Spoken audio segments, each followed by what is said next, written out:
আজ চলে আসলাম আম কুড়োতে। তো দেখুন, এটা হচ্ছে আমার বাড়ির পেছনের দিকে। তো এই দেখুন, আমাদের বাড়ির সামনে যে পেছনে যে গাছটা, আম গাছটা, এই আম গাছটা। আর এটা কিন্তু কাঁচা মিঠে গাছের আম গাছ। তো এটা আমগুলো কিন্তু এই অবস্থা কাঁচা এখনো, যেহেতু ছোট ছোট, কিন্তু খুবই মিষ্টি আমগুলো। তো এখানে আমি আর বাবা দুজনে মিলে ঠাকা নিয়ে চলে এসেছি আম কুড়োতে।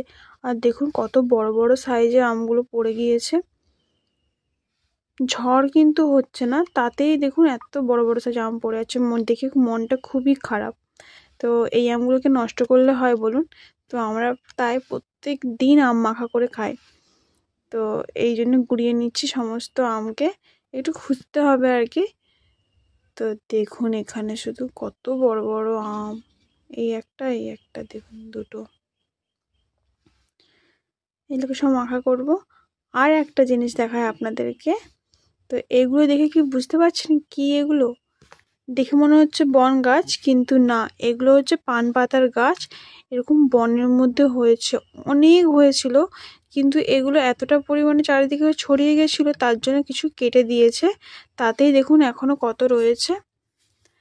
তো আর এই সাইডে দেখুন কাঁঠালের অবস্থা দেখুন, গাছ ভর্তি কাঁঠাল রয়েছে। এখনো ছোট ছোট, যদিও খাওয়ার মতো অবস্থায় আসেনি, তবু দেখুন। তো কেমন